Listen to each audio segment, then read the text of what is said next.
И с удовольствием бы предоставил слово господину Герну Леонхарду с двумя достаточно простыми вопросами. Какие ключевые технологические прорывы, на ваш взгляд, нам стоит ожидать в ближайшие годы, в ближайшие 15-20 лет? И какие технологии из тех, что нас ожидают, реально способны повлиять на нашу жизнь? На ваш взгляд, сегодня о чем можно предполагать, о чем можно говорить, заглядывая вперед на 15-20 лет? И возможно ли это вообще? Yes, good morning. It's a pleasure to be here. First of all, as a futurist, I don't deal with predictions. Predictions are basically impossible about the future, at least for me.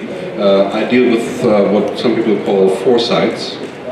So I observe and I look at things that are happening around us, and I make scenarios going forward from this. The other thing about the movies, we have to keep in mind that Hollywood movies are not a very good prescription of the future. They're about entertainment.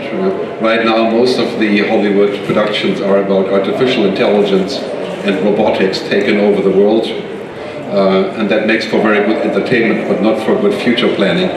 So what we're going to see in the next 10-15 years is already visible today. Basically, technology is exponential. That means that in the beginning we don't see very much of the development because it's very gradual. But as Hemingway said in one of his novels, he said, how do things change gradually, then suddenly? So what we're seeing today is basically technologies that we have talked about for a long time, finally becoming reality, but all at once. For example, if you take translation, we talked about translation for 10 years and we had Google Translate, but not really working so well. Today, we're facing the fact that within 2 years, automatic translation becomes a reality. Not this kind of translation at a conference, but for example, having a simple conversation, translating advertising, translating videos, that's becoming a reality. We're looking at the possibility of genetic engineering becoming a reality within the next 10-15 years, being able to at least try the idea of altering genes for cancer, against cancer. We're looking at huge changes in technology development for energy, becoming feasible through battery technologies. So all of the stuff that we think is like science fiction is becoming real, like a brain-computer interface, controlling something by thinking. That's possible today, it's just very expensive. And in 10 years, it'll become as cheap as using the mobile phone. Genetic engineering the price has dropped from analyzing the DNA from roughly $10 million to today $814. You can have your genes analyzed. In 5 years, having your gene analyzed will be cheaper than flushing the toilet. So you can imagine the huge differences. The power of this device is what used to be in a mainframe computer 15 years ago. In 5 years, we're going to have the first machine brain that will have the power of the human brain. And in 2050, we'll have one machine having the power of all human brains. Well, at least in capacity, right? Hopefully not in emotions or humanity. But basic technology is now becoming to the point where everything that we look at, we used to say, well, maybe we can do that, or if we can do that, or how we can do it. And today the answer is, if you ask whether technology can do something, the answer is almost always yes. Right?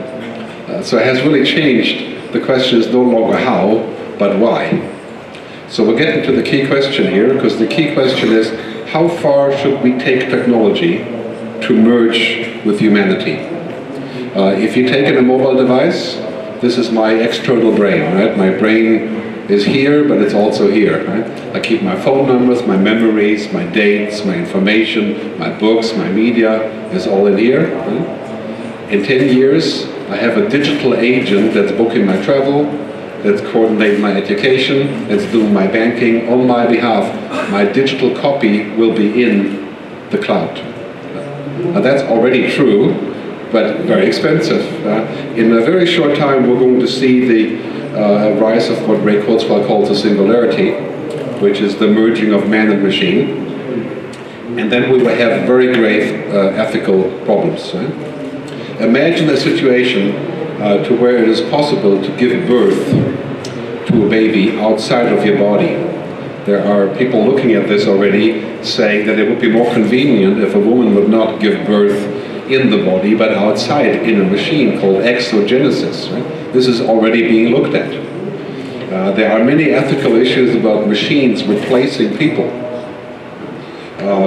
You don't have to look much further than the whole discussion about how machines are taking over our everyday life, how people are obsessed with mobile phones, mobile devices. So to a certain degree, artificial intelligence is the number one issue here. What we have today when we're looking at devices or general technology, it's intelligent assistance.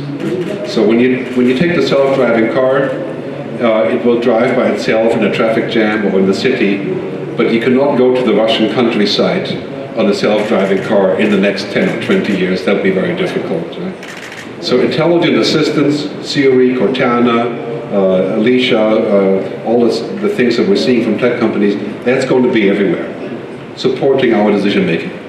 But the next step, artificial intelligence, is where it gets interesting. Right? If computers can think, if computers have created a situation to where they are learning, if they can go beyond their programming, that's what everybody wants, of course, right? Primarily in the US is what the Defense Research Institute wants, because that would basically move the war to a cyber war. So the situation here is really quite simple. With artificial intelligence, we're going to need a treaty like we have with nuclear energy. Because what we're getting into here is potentially very, very dangerous and also very powerful. Probably more powerful than nuclear energy. Just imagine the combination of artificial intelligence, big data, cloud computing, the Internet of Things, mobile devices. You pull all this together, our problems and our opportunities, of course, are going to be largely magnified in the next 5 years. My view is that we're moving into a reality that's 90% positive.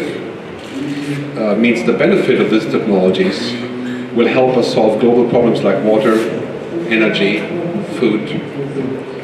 But there's also 10% of things that we have to look at to see how we collaborate to keep them from getting too big, the unintended consequences. So maybe that's something we can discuss in the panel. I don't want to take much more time, or have I ranted enough? Okay, thanks very much for listening.